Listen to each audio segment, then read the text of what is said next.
The Invisible Girl.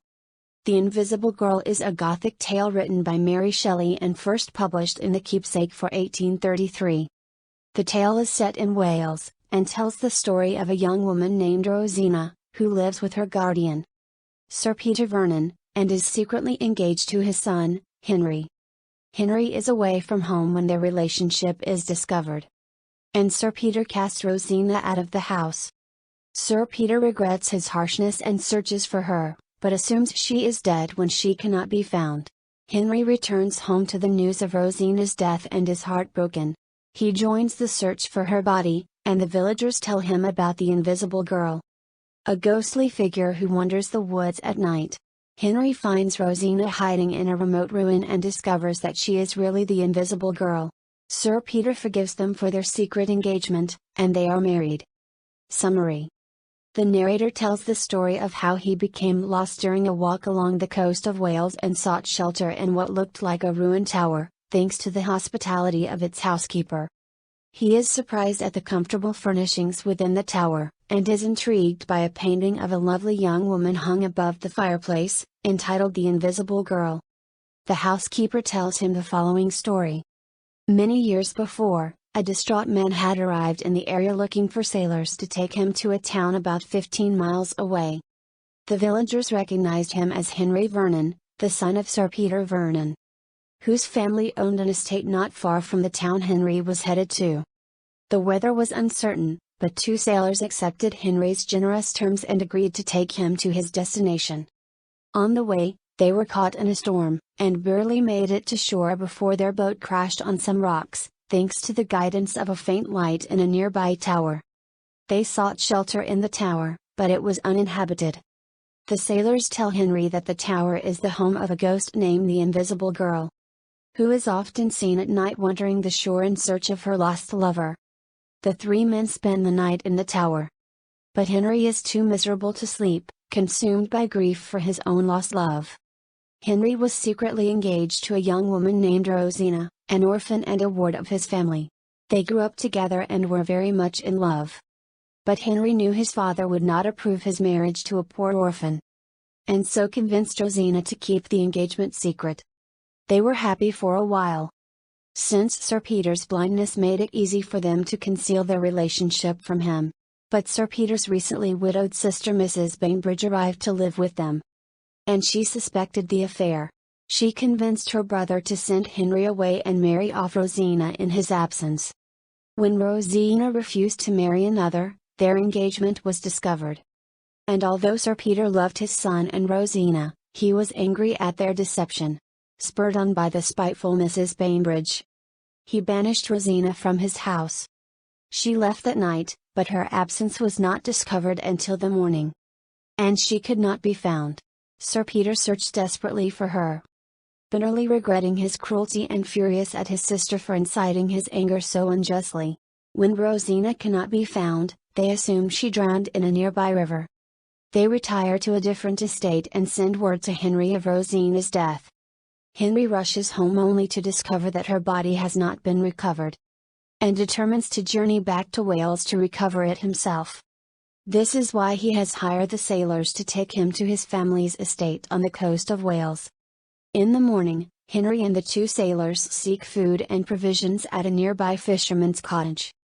They ask about the legend of the Invisible Girl, but the fisherman's family have nothing to tell them. Henry returns to search the tower while his companions repair their boat, but finds no sign of habitation other than a single lady's shoe. The shoe reminds him of Rosina, and he determines to return it to its owner. The three men arrange to sleep at the fisherman's cottage. But Henry cannot sleep, and is surprised to see a light in the tower. He returns there, planning to surprise the inhabitant and return the shoe. The inhabitant flees as soon as he enters, but he explains his purpose, and is astounded to hear Rosina's voice reply. The lovers are overjoyed to be reunited, and Rosina tells Henry that she took shelter in the tower after her banishment from the Vernon estate, and is still terrified of Sir Peter and his curses upon them. Henry tells her of his father's change of heart, and after a few months of recovery, she and Henry are married. They furnished the tower and hung the painting of Rosina to remember her sad persecution and the story of their happy reunion. End of the summary. Now, let's listen to the complete story. The Invisible Girl. By Mary Shelley. This slender narrative has no pretensions to the regularity of a story, or the development of situations and feelings. It is but a slight sketch, delivered nearly as it was narrated to me by one of the humblest of the actors concerned.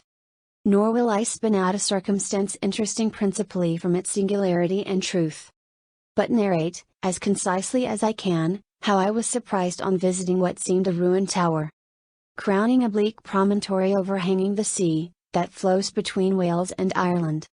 To find that though the exterior preserved all the savage rudeness that betokened many a war with the elements, the interior was fitted up somewhat in the guise of a summer house, for it was too small to deserve any other name.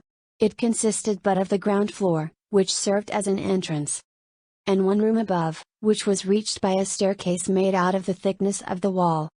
This chamber was floored and carpeted, decorated with elegant furniture, and, above all, to attract the attention and excite curiosity, there hung over the chimney-piece for to preserve the apartment from damp a fireplace had been built evidently since it had assumed a guise so dissimilar to the object of its construction, a picture simply painted in watercolors, which seemed more than any part of the adornments of the room to be at war with the rudeness of the building, the solitude in which it was placed, and the desolation of the surrounding scenery.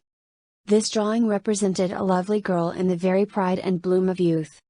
Her dress was simple, in the fashion of the day. Remember, reader, I write at the beginning of the 18th century. Her countenance was embellished by a look of mingled innocence and intelligence, to which was added the imprint of serenity of soul and natural cheerfulness.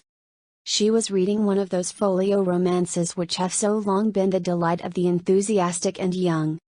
Her mandolin was at her feet, her perroquet perched on a huge mirror near her.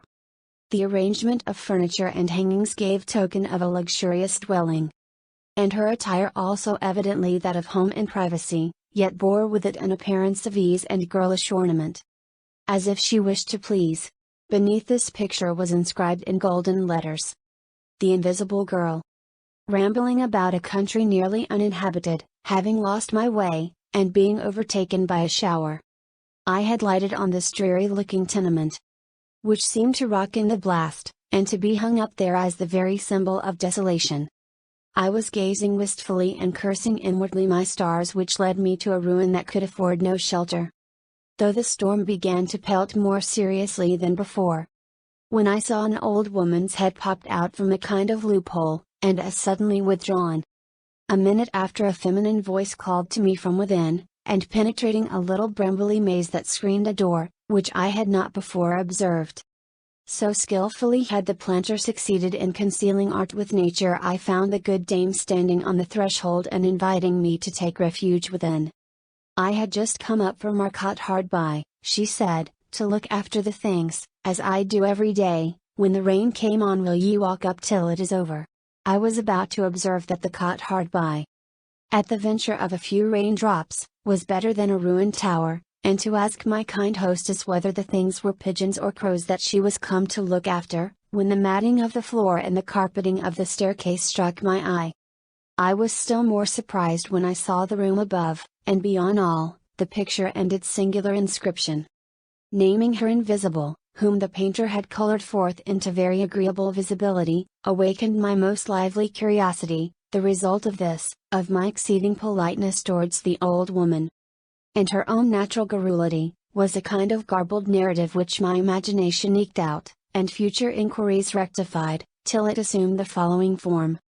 Some years before, in the afternoon of a September day, which, though tolerably fair, gave many tokens of a tempestuous evening, a gentleman arrived at a little coast town about 10 miles from this place.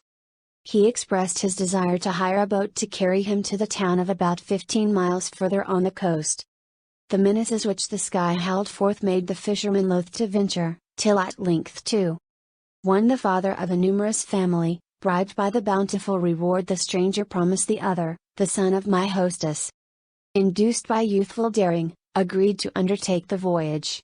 The wind was fair, and they hoped to make good way before nightfall, and to get into port ere the rising of the storm. They pushed off with good cheer, at least the fishermen did. As for the stranger, the deep mourning which he wore was not half so black as the melancholy that wrapped his mind. He looked as if he had never smiled, as if some unutterable thought, dark as night and bitter as death, had built its nest within his bosom, and brooded therein eternally. He did not mention his name, but one of the villagers recognized him as Henry Vernon, the son of a baronet who possessed a mansion about 3 miles distant from the town for which he was bound. This mansion was almost abandoned by the family. But Henry had, in a romantic fit, visited it about 3 years before, and Sir Peter had been down there during the previous spring for about a couple of months. The boat did not make so much way as was expected, the breeze failed them as they got out to sea, and they were fain with oar as well as sail, to try to weather the promontory that jutted out between them and the spot they desired to reach. They were yet far distant when the shifting wind began to exert its strength, and to blow with violent though unequal puffs. Night came on pitchy dark, and the howling waves rose and broke with frightful violence, menacing to overwhelm the tiny bark that dared resist their fury.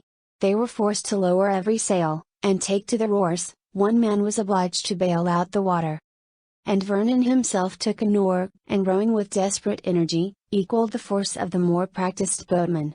There had been much talk between the sailors before the tempest came on. Now, except a brief command, all were silent.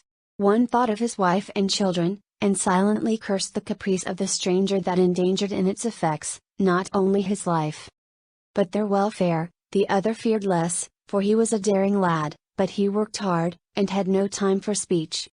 While Vernon, bitterly regretting the thoughtlessness which had made him cause others to share a peril, unimportant as far as he himself was concerned, now tried to cheer them with a voice full of animation and courage, and now pulled yet more strongly at the oar he held.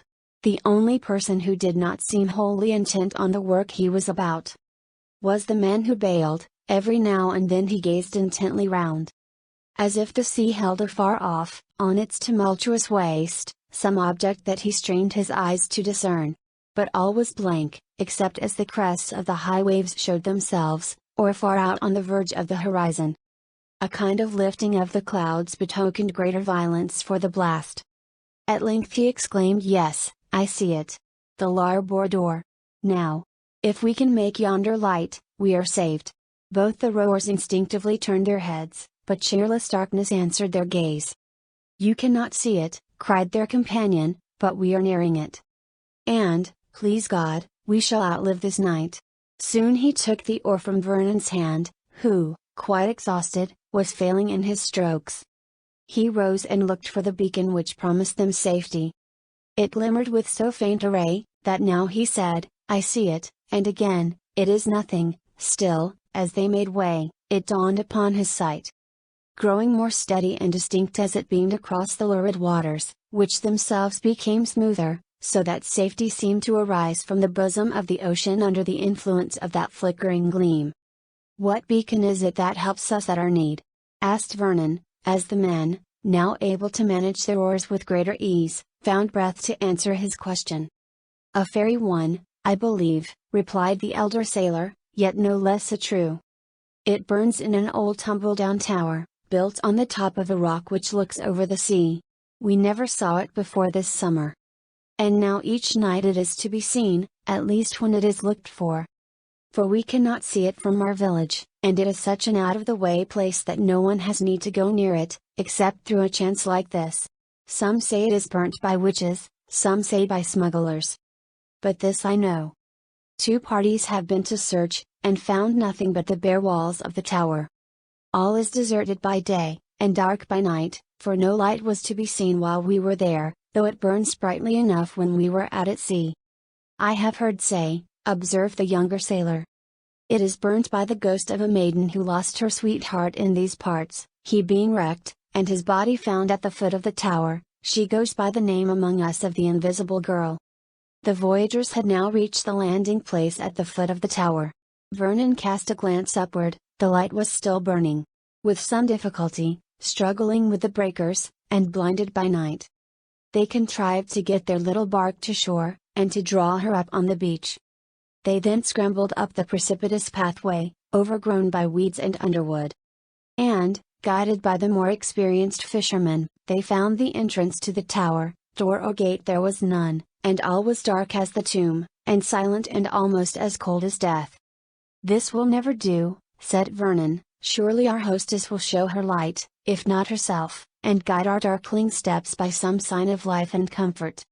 "We will get to the upper chamber," said the sailor, "if I can but hit upon the broken down steps, but you will find no trace of the invisible girl nor her light either, I warrant." "Truly a romantic adventure of the most disagreeable kind," muttered Vernon, as he stumbled over the unequal ground. "She of the beacon light must be both ugly and old, or she would not be so peevish and inhospitable." With considerable difficulty, and, after divers knocks and bruises, the adventurers at length succeeded in reaching the upper story. But all was blank and bare, and they were fain to stretch themselves on the hard floor, when weariness, both of mind and body, conduced to steep their senses in sleep. Long and sound were the slumbers of the mariners. Vernon but forgot himself for an hour, then, throwing off drowsiness, and finding his rough couch uncongenial to repose, he got up and placed himself at the hole that served for a window, for glass there was none, and there being not even a rough bench, he leant his back against the embrasure, as the only rest he could find. He had forgotten his danger, the mysterious beacon, and its invisible guardian. His thoughts were occupied on the horrors of his own fate, and the unspeakable wretchedness that sat like a nightmare on his heart. It would require a good-sized volume to relate the causes which had changed the once happy Vernon into the most woeful mourner that ever clung to the outer trappings of grief, as slight though cherished symbols of the wretchedness within. Henry was the only child of Sir Peter Vernon, and as much spoiled by his father's idolatry as the old baronet's violent and tyrannical temper would permit. A young orphan was educated in his father's house, who in the same way was treated with generosity and kindness, and yet who lived in deep awe of Sir Peter's authority.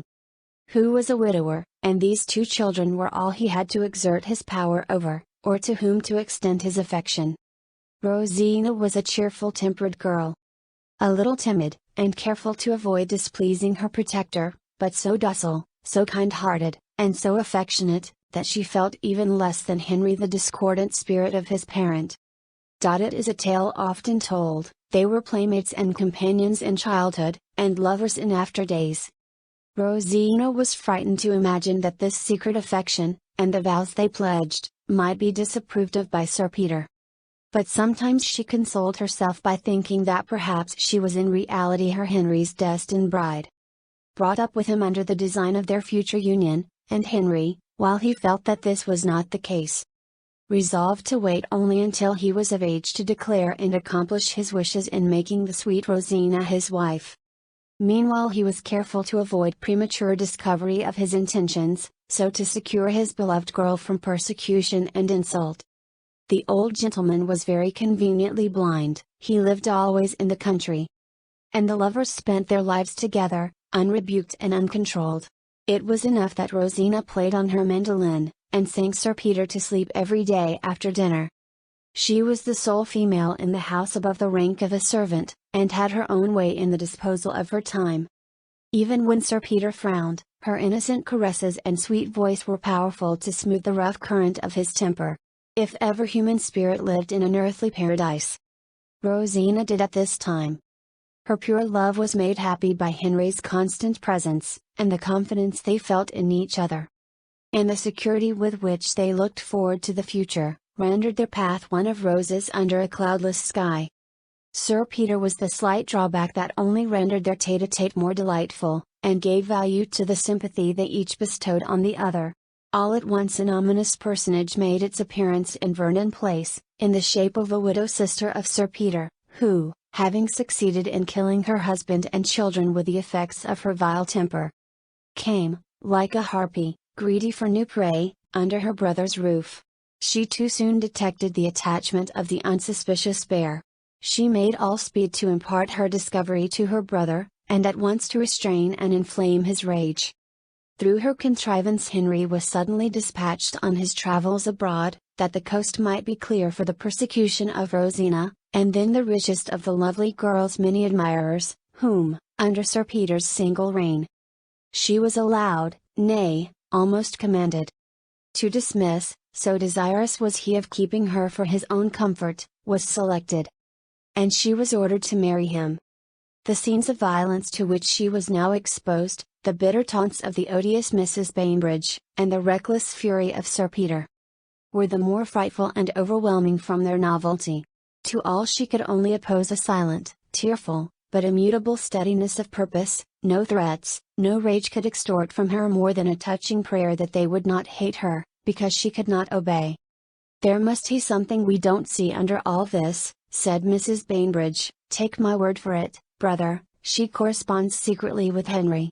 Let us take her down to your seat in Wales, where she will have no pensioned beggars to assist her, and we shall see if her spirit be not bent to our purpose." Sir Peter consented, and they all three posted down to Shire, and took up their abode in the solitary and dreary-looking house before alluded to as belonging to the family. Here poor Rosina's sufferings grew intolerable. Before, surrounded by well-known scenes, and in perpetual intercourse with kind and familiar faces, she had not despaired in the end of conquering by her patience the cruelty of her persecutors, nor had she written to Henry, for his name had not been mentioned by his relatives, nor their attachment alluded to, and she felt an instinctive wish to escape the dangers about her without his being annoyed, or the sacred secret of her love being laid bare, and wronged by the vulgar abuse of his aunt or the bitter curses of his father. But when she was taken to Wales, and made a prisoner in her apartment, when the flinty mountains about her seemed feebly to imitate the stony hearts she had to deal with, her courage began to fail.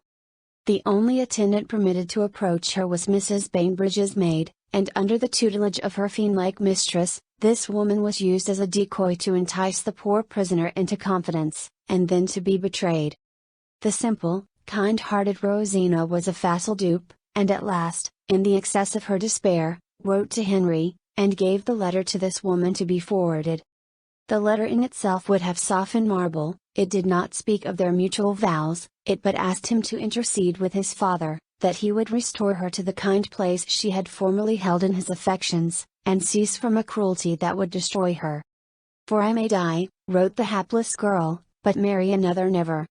That single word, indeed, had sufficed to betray her secret, had it not been already discovered. As it was, it gave increased fury to Sir Peter, as his sister triumphantly pointed it out to him.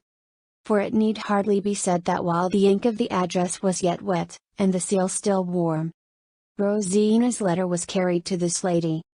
The culprit was summoned before them. What ensued none could tell. For their own sakes the cruel pair tried to palliate their part. Voices were high, and the soft murmur of Rosina's tone was lost in the howling of Sir Peter and the snarling of his sister. "Out of doors you shall go," roared the old man. "Under my roof you shall not spend another night." And the words infamous seductress, and worse, such as had never met the poor girl's ear before, were caught by listening servants, and to each angry speech of the baronet, Mrs. Bainbridge added an envenomed point worse than all. More dead than alive, Rosina was at last dismissed. Whether guided by despair, whether she took Sir Peter's threats literally, or whether his sister's orders were more decisive, none knew, but Rosina left the house. A servant saw her cross the park, weeping, and wringing her hands as she went. What became of her none could tell. Her disappearance was not disclosed to Sir Peter till the following day, and then he showed by his anxiety to trace her steps and to find her, that his words had been but idle threats. The truth was, that though Sir Peter went to frightful lengths to prevent the marriage of the heir of his house with the portionless orphan, the object of his charity, yet in his heart he loved Rosina, and half his violence to her rose from anger at himself for treating her so ill. Now remorse began to sting him, as messenger after messenger came back without tidings of his victim. He dared not confess his worst fears to himself, and when his inhuman sister, trying to harden her conscience by angry words, cried, "The vile hussy has too surely made away with herself out of revenge to us," an oath, the most tremendous, and a look sufficient to make even her tremble, commanded her silence. Her conjecture, however, appeared too true. A dark and rushing stream that flowed at the extremity of the park had doubtless received the lovely form, and quenched the life of this unfortunate girl. Sir Peter, when his endeavors to find her proved fruitless, returned to town, haunted by the image of his victim, and forced to acknowledge in his own heart that he would willingly lay down his life, could he see her again, even though it were as the bride of his son. Before whose questioning he quailed like the veriest coward, for when Henry was told of the death of Rosina, he suddenly returned from abroad to ask the cause to visit her grave, and mourn her loss in the groves and valleys which had been the scenes of their mutual happiness. He made 1,000 inquiries, and in ominous silence alone replied. Growing more earnest and more anxious, at length he drew from servants and dependents, and his odious aunt herself, the whole dreadful truth. From that moment despair struck his heart, and misery named him her own. He fled from his father's presence, and the recollection that one whom he ought to revere was guilty of so dark a crime haunted him, as of old the Eumenides tormented the souls of men given up to their torturings. His first, his only wish, was to visit Wales, and to learn if any new discovery had been made, and whether it were possible to recover the mortal remains of the lost Rosina, so to satisfy the unquiet longings of his miserable heart. On this expedition was he bound, when he made his appearance at the village before named, and now in the deserted tower. His thoughts were busy with images of despair and death, and what his beloved one had suffered before her gentle nature had been goaded to such a deed of woe. While immersed in gloomy reverie, to which the monotonous roaring of the sea made fit accompaniment, hours flew on, and Vernon was at last aware that the light of morning was creeping from out its eastern retreat, and dawning over the wild ocean, which still broke in furious tumult on the rocky beach. His companions now roused themselves, and prepared to depart. The food they had brought with them was damaged by sea water, and their hunger, after hard labor and many hours fasting, had become ravenous. It was impossible to put to sea in their shattered boat, but there stood a fisher's cot about 2 miles off, in a recess in the bay, of which the promontory on which the tower stood formed one side, and to this they hastened to repair. They did not spend a second thought on the light which had saved them, nor its cause, but left the ruin in search of a more hospitable asylum. Vernon cast his eaves round as he quitted it, but no vestige of an inhabitant met his eye, and he began to persuade himself that the beacon had been a creation of fancy merely. Arriving at the cottage in question, which was inhabited by a fisherman and his family, they made an homely breakfast, and then prepared to return to the tower, to refit their boat, and if possible bring her round. Vernon accompanied them, together with their host and his son. Several questions were asked concerning the invisible girl and her light, each agreeing that the apparition was novel, and not one being able to give even an explanation of how the name had become affixed to the unknown cause of this singular appearance. Though both of the men of the cottage affirmed that once or twice they had seen a female figure in the adjacent wood, and that now and then a stranger girl made her appearance at another cot a mile off, on the other side of the promontory, and bought bread. They suspected both these to be the same, but could not tell. The inhabitants of the cot, indeed, appeared too stupid even to feel curiosity, and had never made any attempt at discovery. The whole day was spent by the sailors in repairing the boat, and the sound of hammers, and the voices of the men at work, resounded along the coast, mingled with the dashing of the waves. This was no time to explore the ruin for one who, whether human or supernatural, so evidently withdrew herself from intercourse with every living being. Vernon, however, went over the tower, and searched every nook in vain. The dingy bare walls bore no token of serving as a shelter, and even a little recess in the wall of the staircase, which he had not before observed, was equally empty and desolate. Quitting the tower, he wandered in the pine wood that surrounded it, and giving up all thought of solving the mystery, was soon engrossed by thoughts that touched his heart more nearly, when suddenly there appeared on the ground at his feet the vision of a slipper. Since Cinderella so tiny a slipper had never been seen. As plain as she could speak, it told a tale of elegance, loveliness, and youth. Vernon picked it up. He had often admired Rosina's singularly small foot, and his first thought was a question whether this little slipper would have fitted it. It was very strange. It must belong to the invisible girl. Then there was a fairy form that kindled that light, a form of such material substance, that its foot needed to be shod, and yet how shod? With kid so fine, and of shape so exquisite, that it exactly resembled such as Rosina wore. Again the recurrence of the image of the beloved dead came forcibly across him. And 1,000 home-felt associations, childish yet sweet, and lover-like though trifling, so filled Vernon's heart, that he threw himself his length on the ground, and wept more bitterly than ever the miserable fate of the sweet orphan. In the evening the men quitted their work, and Vernon returned with them to the cot where they were to sleep, intending to pursue their voyage, weather permitting, the following morning. Vernon said nothing of his slipper, but returned with his rough associates.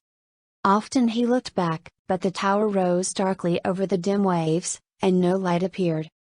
Preparations had been made in the cot for their accommodation, and the only bed in it was offered Vernon, but he refused to deprive his hostess, and spreading his cloak on a heap of dry leaves, endeavored to give himself up to repose.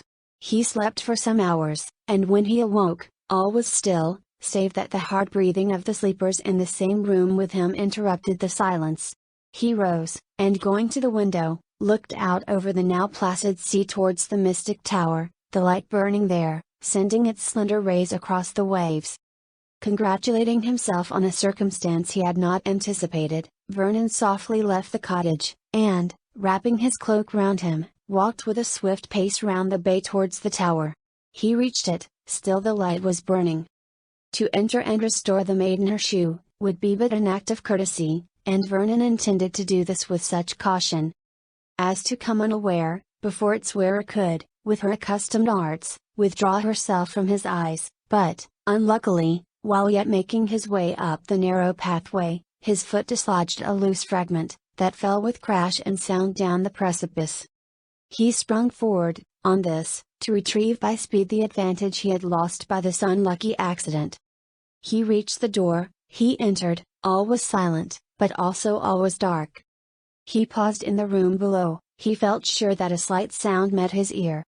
He ascended the steps, and entered the upper chamber, but blank obscurity met his penetrating gaze, the starless night admitted not even a twilight glimmer through the only aperture.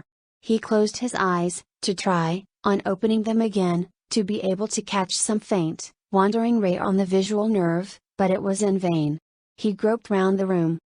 He stood still, and held his breath, and then, listening intently, he felt sure that another occupied the chamber with him, and that its atmosphere was slightly agitated by another's respiration. He remembered the recess in the staircase, but, before he approached it, he spoke. He hesitated a moment what to say. "I must believe," he said, "that misfortune alone can cause your seclusion, and if the assistance of a man of a gentleman—" An exclamation interrupted him, a voice from the grave spoke his name, the accents of Rosina syllabled. "Henry! Is it indeed Henry whom I hear?" He rushed forward, directed by the sound, and clasped in his arms the living form of his own lamented girl. His own invisible girl he called her, for even yet, as he felt her heart beat near his, and as he entwined her waist with his arm, supporting her as she almost sank to the ground with agitation, he could not see her, and, as her sobs prevented her speech, no sense, but the instinctive one that filled his heart with tumultuous gladness, told him that the slender, wasted form he pressed so fondly was the living shadow of the Hebe beauty he had adored.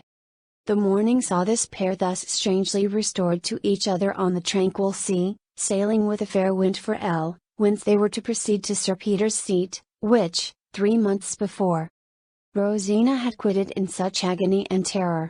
The morning light dispelled the shadows that had veiled her, and disclosed the fair person of the invisible girl.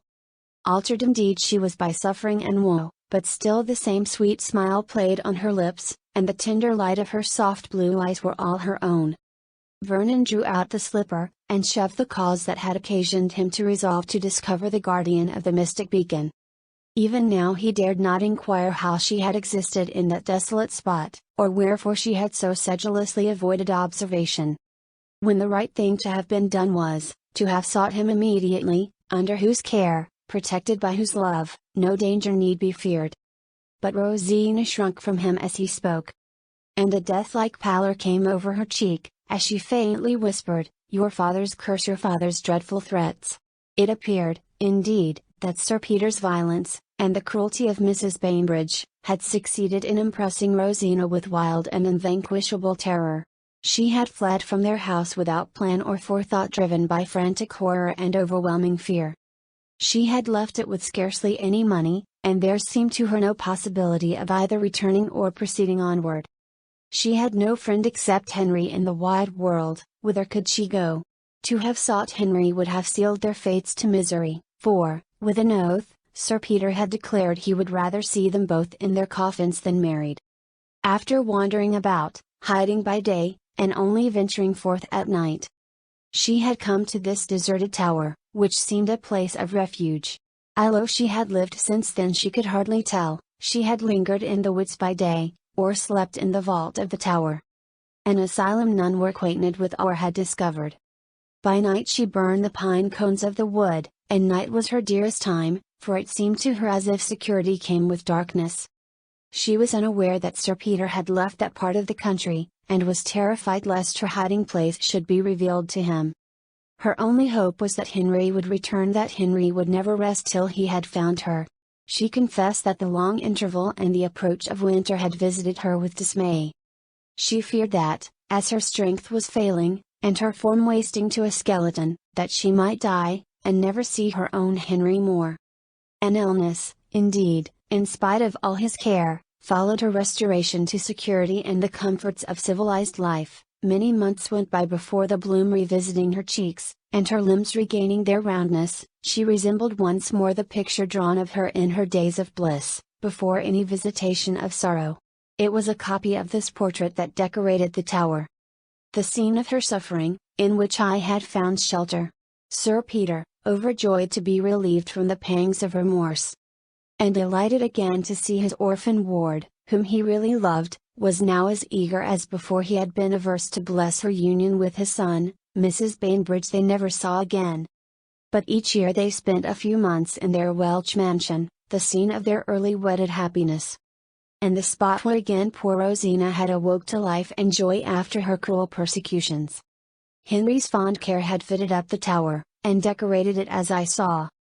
And often did he come over, with his invisible girl, to renew, in the very scene of its occurrence, the remembrance of all the incidents which had led to their meeting again, during the shades of night, in that sequestered ruin. The end of the story. Thank you. Thank you.